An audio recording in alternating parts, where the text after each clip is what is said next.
This video is brought to you by Miniature Market. Thousands of board games, discounted prices, miniaturemarket.com. Hello my friends, it's the Game Boy Geek here. Today we're at Gencon 2016 here, and I am joined by a cast of characters. First, to my right, your left, we have Stephen Kimball. He is the head of Windrider Games. We have Sam here, who is the senior graphic designer. And of course we have Bruno Faidutti, designer extraordinaire. So we're going to teach you a little bit about what's going on with Windrider, who they are, and some of the exciting projects they have coming up. Steve, why don't you just let us know, who is Windrider? We've heard about this name. We've started to see some titles coming up. Who are you? Where'd you come from? And what's really your mission? That's a great question. So it actually starts with our origins a bit. I was the board game manager at FFG for quite some time. I worked on X-Wing. That was my baby for a couple of years. I actually got to do Rebellion with Corey. And at that point, it was, I'm a huge Star Wars fan. I love these properties. I've worked on some of the coolest games I could possibly work on. What's next? And when Chris came and talked to me about, FFG loves doing lots of games, but when they do games that didn't necessarily resonate with what the audience might expect to be an FFG game, it didn't usually pan out very well, and people were just kind of confused. The marketplace didn't really know what to do. And so, when he gave me this opportunity, he said, we want to keep doing these kinds of games. You've been doing them for a while. You know what's going on. Let's break off a separate studio, and their focus will be the kinds of games that we want to keep publishing, that we believe in, but that don't really fit with FFG as a brand. So would it be a safe sort of, I don't want to pigeonhole you, but is it safe to say, a spin-off of FFG that's doing Euro-style games? Would that be a fair assessment? I mean, that's what we've done so far. That's what people have seen, right? We've got Ra in the marketplace. We just announced Citadels. But it's really two tenets. It's celebrate the classics of yesterday and innovate the gaming trends of tomorrow. We want to make sure that we're doing new, fresh stuff. It's not just about bringing reprints back. Right, and it's not like, some people might see Windrider and they'll go, well, who is this? I've never heard of these guys. But this team that's sitting here is the exact team that worked on the reprint, the second edition of Mission from Red Planet, right? That's correct. So we have, the graphic designer. We have from what I hear, you did an amazing job in the development and kind of coming up with a lot of the good ideas. And of course, we had Bruno here doing obviously some of the design work as well, right? That's right. Yeah. That's right. As well as Bruno Catala. We can't forget Bruno Catala. Right, and Bruno Catala as well. In spirit here with us, right? And so this is the team that did that. So you just mentioned you did Ra. Yep. And now, before we go there, you're wearing an Asmodee shirt. So how does all this fit in with Asmodee? Because I'm probably not the only one confused. I'm glad you asked. So what happened when the acquisition occurred? Asmodee bought FFG. We essentially split FFG off as its own creative studio. So similar to how some of the European studios, like Libelud or Matago or Space Cowboys, they're their own separate studio entity. FFG, the creative side, is basically its own entity. And then all the other infrastructure we had, the marketing, the sales, the logistics, all of that was consolidated into Asmodee North America. So what we kind of call the business unit, right?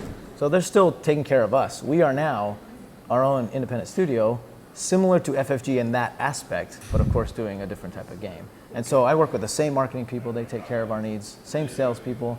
We trust them. We know what they're doing. So would it be similar to, say, maybe a Repost Production or another design sort of studio that is under Asmodee? Is it similar to that? Yes, it is. It is okay, very well similar that makes much more sense. Yeah. So you've done Ra, and upcoming you have a game that you're redoing with Bruno Faidutti. So why don't you tell us a little bit about that? Sure. So there are actually two versions of the game. We felt it was important to really give it a fresh, new take, but we also wanted people who enjoyed the classic version, and that art by Jean-Louis Maurier is just so iconic with the game, right? As Bruno says. Art by Florence Magnan and Florence Magnan on the cover. You're right. And Julien Delval, that's right. And we're including those artists as well, the districts, right? And it's just so iconic to what is Citadel. So we'll have the new version, which we'll talk about here in a minute, as well as the classic version. It'll be in, the small little clamshell, $12.95 box. And the classic version will also be, I think, problem that there was first Citadels, then the Dark Cities, and everything together. And people who wanted to start to play the game sometimes were a bit overwhelmed by all that stuff. So the small box is just what you need to play Citadels, basic. Very simple, very compact. Now with this, so how did this idea come about? Obviously you had done Mission Red Planet, so is this a thing that you were like, hey, we did Mission Red Planet, why don't we do Citadels? Or was it you saying that? How did this happen? Go for it, Bruno, go ahead and tell me. Well, for me it was, it wasn't yet a Windrider when we decided to remake Citadels for me, I was working with Fantasy Flight and with people I knew at Fantasy Flight. And then they told me, okay, we are doing such a separate studio with Stephen Kimball and with Sam and with, the guy, and we want to make exactly what has been made with Mission Red Planet. I think if Mission Red Planet were to be published maybe 6 months later, it would be Windrider on it and not Fantasy Flight. Absolutely. So when I was asked if it's a problem for me, I said, of course it's not a problem for me. Of course, I think there is place for this kind of game in the US. It's obvious that Citadels fits better with the gamers of Windriders and with the FFG brand. So let's do it. And now these extra characters, now obviously like you're saying, it comes with the ones that were the base game, it comes with the ones that were in that expansion, and then there's also some new characters. And you were saying there were 2 versions of the game. Can you tell us a little bit more details on that? Yeah, well, Bruno, why don't you talk about Robin and how his involvement was in the Okay, game? yes, exactly. So, Citadels has been quite a hit, and for 15 years, 16 years, and I very regularly receive emails from people who say, oh, I've got ideas, new characters, new stuff for Citadels. And it's almost always the same, meaning things which are mostly for hardcore gamers and designed to make the game more complex, more strategic, more involved. And it's not what I wanted with this game. I wanted to keep it light, simple, friendly, maybe a bit more subtle, but not really complex.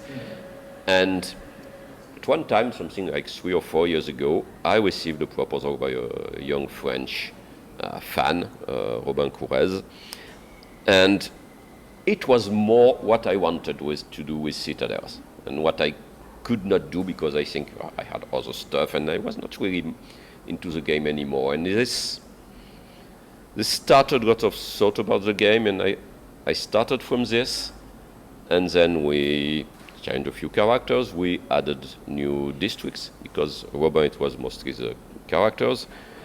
And then I had ideas for lots of new districts, and we mixed all this, and in the end there was really a lot of stuff. We ended with something like 30 characters. So we had to say, okay, 9, so let's say 3 series of 9, so we had to remove a few ones. We modified a few ones from Dark City, the extra characters from the original Citadels, which I think were not as finely tuned as the 8 basic ones. So we have, I think, solved all the problems. It's also that Citadels is a game from 16 years ago, time when, a game which lasts 1 hour was not a problem. So now people want something shorter and much faster experience and more dynamic. So the characters, but also the special districts, are designed to make the game faster, bring some movement in it, and make it in a way more modern.